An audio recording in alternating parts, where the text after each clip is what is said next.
नमस्कार दोस्तों। India alliance की ताकत ने नरेंद्र मोदी को बैसाखियों वाली सरकार चलाने पर मजबूर कर दिया। अभी तक एनडीए का नाम तक ना लेने वाले नरेंद्र मोदी जी आजकल एनडीए की मीटिंग में पूरा टाइम देते हैं, क्योंकि डर है कि कहीं नायडू और नीतीश या फिर शिंदे कोई खेल ना कर दे। बीजेपी बार बार ये नैरेटिव सेट करने की कोशिश करती है कि इंडिया बिखर चुका है। दोस्तों, नीतीश ने तो चुनाव से पहले ही खुद को इंडिया से अलग कर लिया था और ममता बनर्जी भी किनारे किनारे ही थी। जिन दलों ने साथ मिलकर के चुनाव लड़ा वो तो आज भी एक साथ हैं और अब इंडिया के सभी दलों को और ज्यादा मजबूत करने का जिम्मा अखिलेश यादव को मिल सकता है। अखिलेश यादव इस अलायंस के संयोजक बन सकते हैं।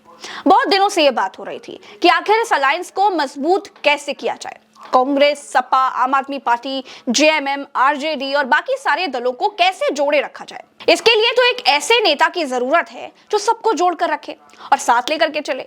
इंडिया के लगभग सभी दलों में सहमति बन चुकी है कि अब अखिलेश यादव ही वो नेता हैं जो इस अलायंस को ताकत दे सकते हैं।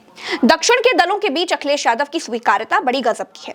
राहुल गांधी और केजरीवाल दोनों से अच्छे रिश्ते हैं अखिलेश यादव के, और तेजस्वी यादव तो रिश्तेदार ही हैं। राहुल ये भी जानते हैं कि अखिलेश यादव ही वो नेता है जो ममता बनर्जी को इस अलायंस में ला सकते हैं, क्योंकि दीदी अखिलेश यादव पर खूब भरोसा करती हैं।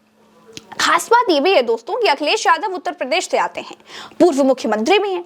आने वाले वक्त में बंगाल और उत्तर प्रदेश दोनों जगह चुनाव होना है। अखिलेश यादव जिसका साथ देते हैं खुलेआम देते हैं। दिल्ली में वो पूरी तरह से पूरी ताकत के साथ आम आदमी पार्टी के साथ खड़े हुए और ममता बनर्जी को लगता है कि बंगाल के चुनाव में अखिलेश यादव टीएमसी की मदद जरूर करेंगे। ममता बनर्जी के कहने पर उत्तर प्रदेश में अखिलेश यादव ने भदोही की सीट टीएमसी को दे दी थी, यानी अखिलेश यादव ही इस अलायंस को ताकतवर बना सकते हैं। लोकसभा चुनाव अब भले ही 2029 में होना है, लेकिन उससे पहले इंडिया को खुद को मजबूत करना है। बिहार, बंगाल, उत्तर प्रदेश जैसे अहम राज्यों में चुनाव होना है। ऐसे में अगर अभी से इंडिया को और मजबूती से नहीं संभाला गया तो इन राज्यों के चुनावों में बड़ी मुश्किल खड़ी हो जाएगी।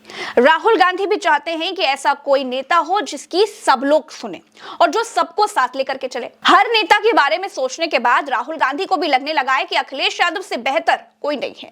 दोस्तों, अखिलेश यादव ने उत्तर प्रदेश में लोकसभा चुनाव के वक्त कांग्रेस को 17 सीटें दी थी और अब खबर यह भी है कि 2027 में वो कांग्रेस को उत्तर प्रदेश में 50 से 55 सीटें लड़ने के लिए दे सकते हैं। अखिलेश यादव कहते हैं कि जिस स्टेट में जो पार्टी मजबूत है पूरा अलायंस उस पार्टी को सपोर्ट करे, उसे ताकत दे। अब पूरा इंडिया अलायंस अखिलेश यादव की इस बात पर सहमत होने लगा है और यही वाला फॉर्मूला आगे आने वाले राज्यों के लिए हो सकता है। अखिलेश यादव जानते हैं कि उत्तर प्रदेश का चुनाव इस बार सबसे बड़ा चुनाव होने वाला है।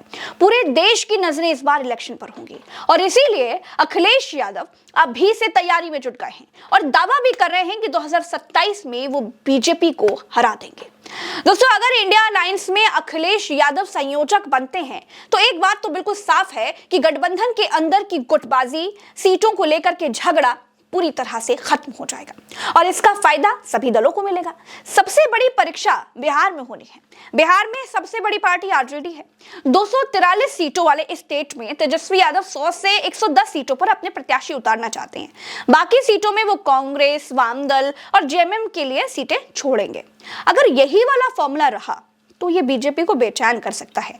खबर तो ये भी है दोस्तों कि इंडिया में कुछ नए दलों की भी एंट्री हो सकती है, लेकिन अब सबसे पहले संयोजक के नाम का ऐलान होगा और लगभग अखिलेश यादव के नाम पर सहमति बन चुकी है।